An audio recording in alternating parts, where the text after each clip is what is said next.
warlord Villainous sat upon his throne of iron and bone, drumming his fingers anxiously against the armrest. The sneer that seemed permanently etched upon his face had faded into something more uncertain. When his men brought in what remained of the Immortal Knight, he rose from his seat, eyes wide. The knight's silver armor was dented, crushed and torn in dozens of places. Blood leaked from every joint, forming a trail across the stone floor. "Is it done?"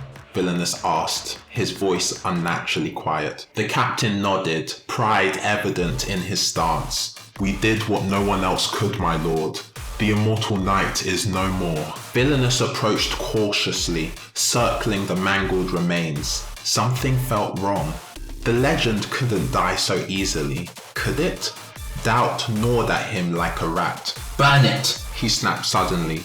When the captain hesitated, Villainous grabbed him by the collar. "You fool! Burn it now! Every piece! Scatter the ashes in the river!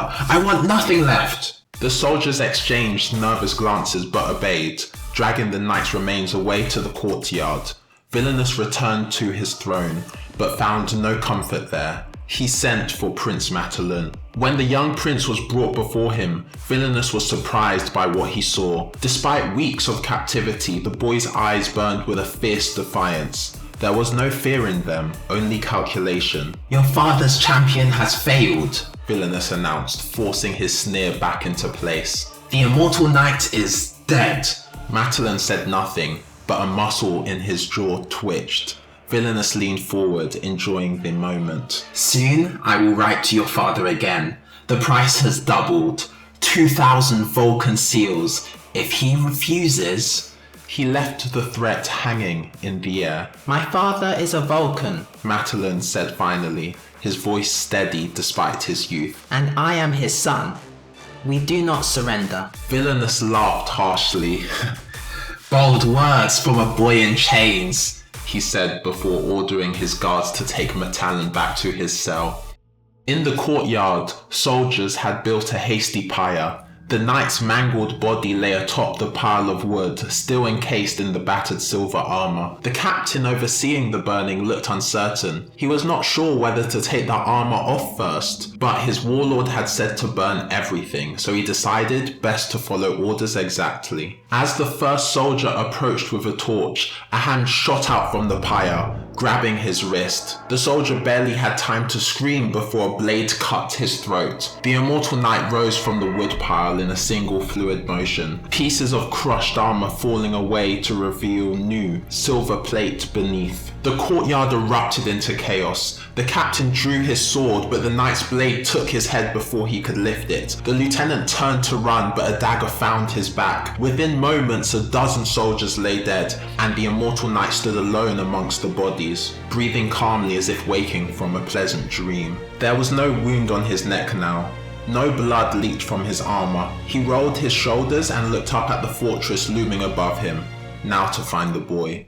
In his cell, Prince Matalin paced like a caged wolf. 4 steps one way, turn, 4 steps back. He tried to escape once already and failed. His face was still throbbing from the guard's punch, but he would try again. He was the son of King Teshizili, heir to the Vulcan Empire. Failure was not an option. When he heard the commotion outside, he pressed his ear to the door, shouting. The clash of steel. Screams cut short, then silence, more terrible than the noise. He backed away from the door, looking around his sparse cell for anything he could use as a weapon. Nothing but the chamber pot again, and that hadn't worked out so well last time. The door burst open. A figure in silver armor stood silhouetted against the torchlight, blood dripping from his sword. "Prince Matalin?" The voice was muffled behind the helmet, but there was no mistaking the authority in it. "The Immortal Knight," Matalin whispered, awe overwhelming his usual princely composure. "They said you were dead." "Death and I have an understanding," the knight replied. He handed Matalin a sword taken from a fallen guard. "Can you use this?" The prince took it with practiced hands, testing its weight. "My father made sure of it." "Good. Stay close. we're leaving. As they moved through the corridors, the knight's steps were impossibly silent, despite his armor. He would signal for Metallan to wait, disappear around a corner, and moments later beckon the prince forward past freshly dead guards. The young prince's grip on his borrowed sword tightened each time, frustrated that he wasn't given the chance to prove himself. "How many men does Villainous have?" the knight asked as they crouched in an alcove. "Thousands," Metallan replied. "but they're not loyal. They follow him for gold and fear." The Immortal Knight nodded. They had almost reached the lower levels when an alarm bell began to ring. Shouts echoed through the stone corridors and the thunder of boots announced that their escape had been discovered. The knight peered down a stairwell and saw guards rushing towards the main gate. It would be blocked. "The kitchens," Metallan suggested quickly. "There's a delivery entrance. I saw it when they brought me in." The knight nodded and they changed direction, moving deeper into the fortress. They had just rounded a corner when they came face to face with a patrol. 8 soldiers who looked as surprised to see them as they were to be seen. "Behind me," the knight ordered, raising his sword. But Metallan didn't move. Instead, he stepped forward, the borrowed sword steady in his hands. "I am Prince Metallan of Volca," he announced, his young voice ringing with authority that belied his years. "Stand aside or die." For a moment, no one moved. Then the lead soldier smirked and charged. Metallan didn't hesitate. He ducked the first swing, exactly as he'd been taught, and thrust his blade into the gap between the breastplate and the tasset. The soldier collapsed with a gurgle. The others rushed forward together. What followed was a dance of blood and steel.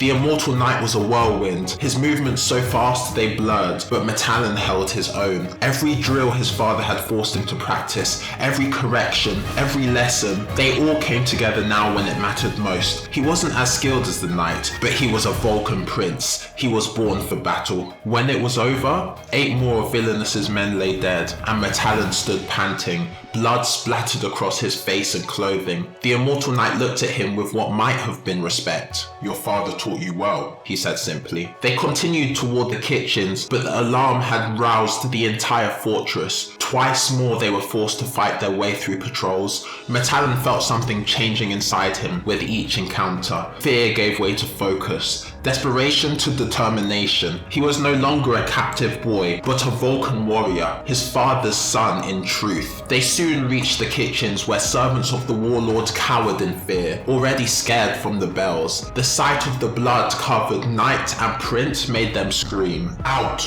the Immortal Knight commanded. The servants didn't need to be told twice. They rushed out the door, careful to not touch the warriors. The Immortal Knight grabbed a tub of oil and splashed it across the kitchen as Metallan watched curiously. Once the knight was satisfied, he took a candle and cast it into the liquid. The flame roared up, licking up the walls. "That's for my horse," the Immortal Knight said before leading Metallan out and toward the service entrance. They saw it, a small wooden door. As the fire raged behind them, they burst out into the sunlight, only to come face to face with Warlord Villainous himself, with dozens of his soldiers behind him. Warlord Villainous's sneer widened impossibly. The Immortal Knight lived up to his name. He supposed he shouldn't be surprised. Then he turned his eyes on the boy. "Prince Metallan," Villainous called out. "come to surrender properly?" "Vulcans do not surrender," Prince Metallan said. "You kidnapped me, threatened my father, dishonored my house.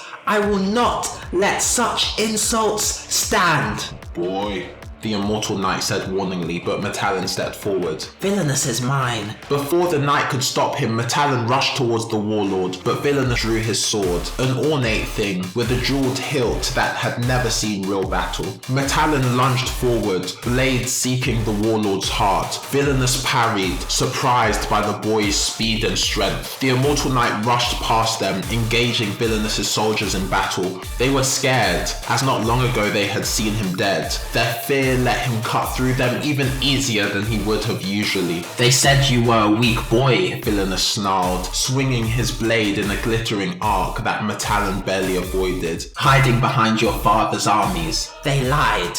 Metallan answered, regaining his footing and striking back with a series of quick thrusts that forced Villainous to retreat toward the spreading flames. The warlord was no novice with a blade, but he had grown soft commanding from behind the walls rather than leading from the front. Metallan, despite his youth, had the discipline of Vulcan training and the raw determination of one fighting for his honor. The prince pressed forward, his borrowed sword moving with increasing confidence. Villainous stumbled back. Metallan saw his opening and took it without hesitation. The blade slid between the warlord's ribs, finding his heart. Villainous's sneer twisted into shock, and then into nothing at all, as death claimed him. Metallan stood over the body, breathing hard. He felt nothing.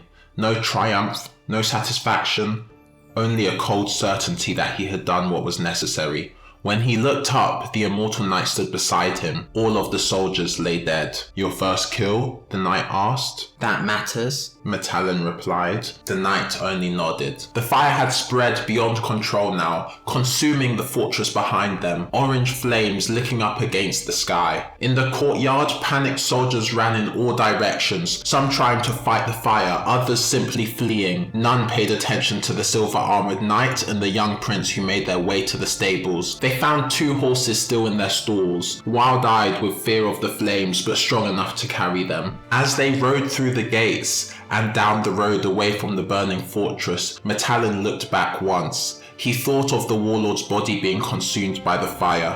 It made him smile. King Teshuzili stood on the walls of Fekarath's capital city, watching his Vulcan banners fly from every tower. After 2 years of brutal warfare, the kingdom had finally fallen. He should have felt triumph, but his thoughts were consumed by his son. The Immortal Knight had been gone for weeks with no word. Had the legendary warrior failed? Had Teshuzili lost both his honor and his heir? "My king!" A scout rushed up the steps to the wall, breathless with excitement. "Riders approaching from the west." Teshuzili's heart quickened. "How many?" "Just 2, my king, but one wears silver armor that catches the sun like a mirror, and the other..." The scout hesitated. "The other appears to be Prince Metallan." The king was moving before the scout finished speaking, descending the steps 2 at a time. When he reached the main gate, his personal guard had assembled, ready to ride out with him. As they passed through the newly conquered city, the Vulcan soldiers lining the streets raised their weapons in salute. Their king barely noticed. They met the riders on the road half a league from the city. When Teshuzili saw his son alive and upright on his horse, something tight in his chest released. He had not wept since he was a small child, but he felt the burn of tears now. Metallan dismounted and dropped to one knee before his father. "Rise," Teshuzili commanded, his voice rough with emotion. "Rise and embrace your father." When Metallan stood, Teshuzili was shocked by what he saw in his son's eyes. The boy he had left at camp was gone. In his place stood a young man with the steady gaze of one who had faced death and dealt it in return. Teshuzili turned to the silver-armored figure who had dismounted and stood a respectful distance away. "You have my eternal gratitude. Name your reward, and if it is within my power, it shall be yours." The Immortal Knight shook his head. "I require no reward, King of Volca." "Surely there must be something," Teshuzili pressed. "Gold? Land? A position of honor in my court?" "What use have I for such things?" The knight's voice was distant behind his helmet. "I have seen empires rise and fall like the tide. What remains is the deed itself, not the reward for it." Teshuzili studied the knight, wondering at the wisdom and the weariness in those words. "Then at least tell me of my son's rescue. Did you kill this warlord Villainous yourself?" "No," the knight replied. "That honor belongs to your son." Teshuzili turned to Metallan in surprise. The prince met his gaze steadily. The king placed a hand on his son's shoulder, feeling the strength there that had not existed before. "You have made me proud, Metallan, more than you know."